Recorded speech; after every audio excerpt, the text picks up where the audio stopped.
Here's our 2013 Chevy Equinox LS. It is a front wheel drive with a 2.4 liter 4-cylinder engine.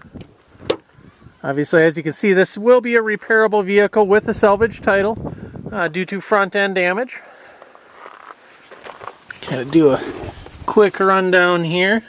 I can tell you it's not holding any antifreeze right now, but I do not see any cooling damage whatsoever. So somewhere, I'm assuming it's not just a hose, because the hose is on the driver's side here, and you can see down here on the passenger side there's no hoses there. Usually there's a tab on the bottom of the radiator that snaps into the front cradle, and those usually break off. And that's where generally the coolant leaks out at. I do not know if the AC still has a charge or not. But this side here, I can tell you, this is for your headlight here, and this here will be for your horn, I believe. But this here is the majority of the damage to the vehicle. As you can see, it's a front bumper cover. Now, I do have front bumper covers on hand. They are OEM. They're already painted. I'm not sure if I have this color, so please don't count on me having this color. I'll give you the color if we do have it, but I'm not sure if I do or not. So please plan on painting the bumper cover. Obviously, you need a fender. And then you can see there's a little bit of a ripple here in the door. I'd say that door can be saved. Just kind of pop out the dents a little bit of filler there on the door, and you can save the door, but you'll have to blend into the door. I see no damage up here or anything farther back. There is some damage back here that we'll get to. You can see right here the rim has got a chunk missing out of it there. Of course, the tire is still holding air.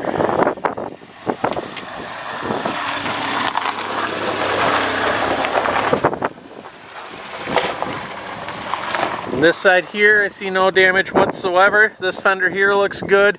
Even back here on the lips where they usually get damaged, usually there's damages there as well. And you can see there's a nice gap there.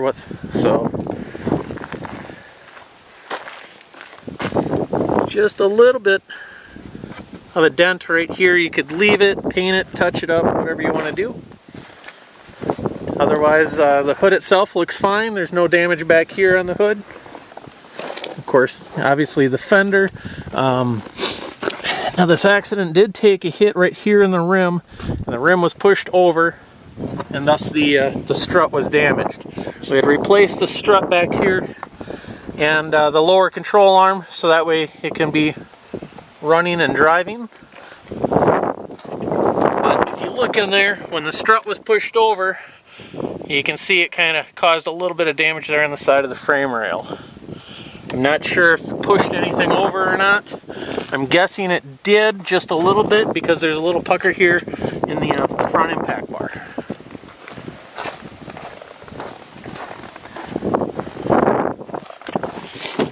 The door itself opens fine. Of course, the curtain airbag did go. And this seat airbag did go as well. Generally the seat airbag's about $200, and then it's about $100 for the cover, so $300 total. But generally we found you can get the whole seat in a junkyard for around $200 to $300, and we just generally go that way. Then you got the bottom cushion and rails you can sell on eBay or whatever you want to do.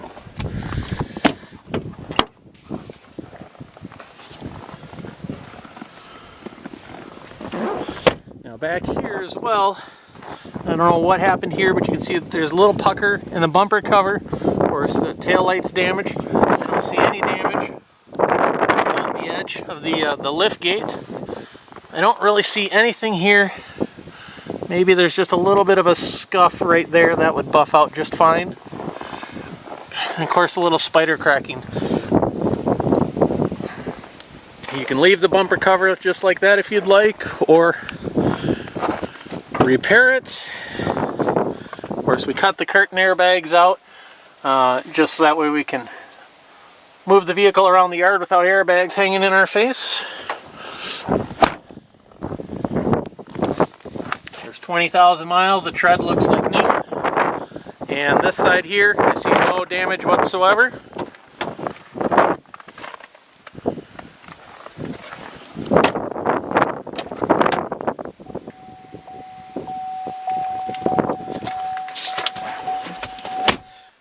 ahead and do a fresh startup.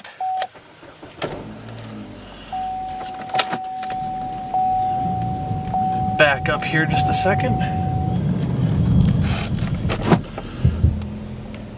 Go ahead and shut it off and do another quick fresh startup for you.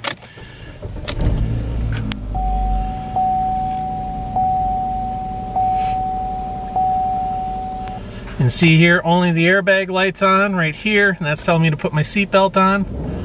Otherwise, she runs just fine. So we got the wheel airbag, both curtain airbags here, and the seat airbag.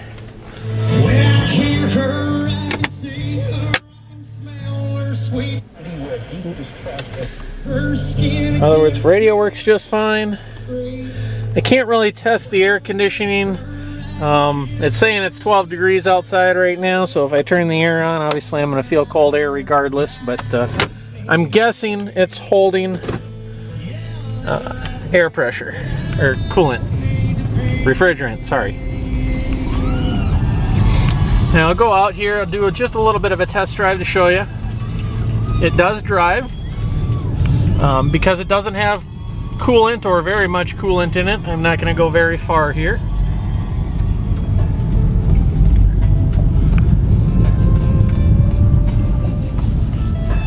And obviously with that chunk missing out of the rim, I don't want to go very far, but just want to show you how well it drives just basically around your shop. Kind of turned around.